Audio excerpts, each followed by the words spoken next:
Camille Jackson stood at the back of the Grand Ballroom in Atlanta, Georgia, her heart pounding beneath the soft navy dress she wore.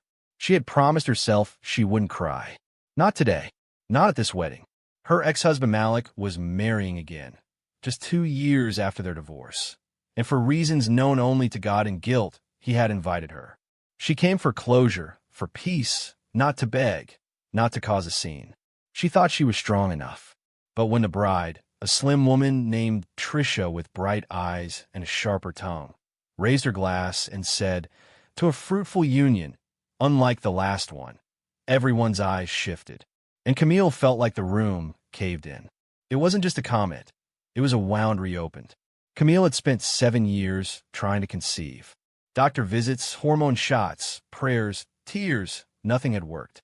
Malik had once been supportive, but after year 5, the cracks began to show.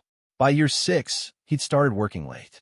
And by year 7, the papers were served. He never said it out loud, but the silence said enough. She thought time would heal. She didn't expect humiliation in front of strangers and old friends. Camille gripped her clutch tightly, whispering to herself, "Don't give them a show." She left the reception early.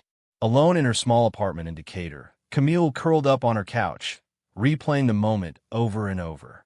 Her therapist had told her healing isn't linear, but this felt like a free fall. Malik was gone.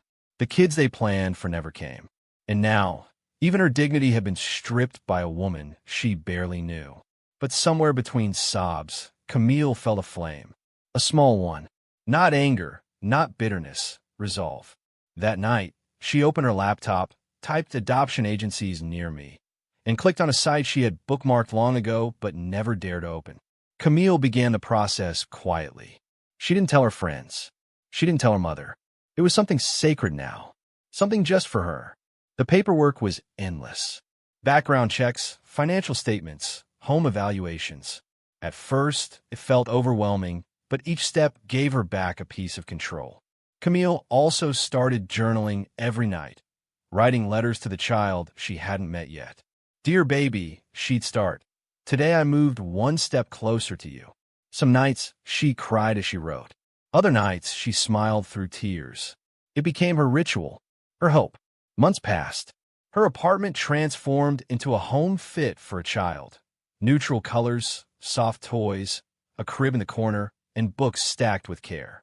She didn't know if she'd be adopting a newborn or a toddler, but she prepared for love in every form. Her best friend Denise eventually caught on and showed up one weekend with diapers, wipes, and baby lotion. "You're not alone."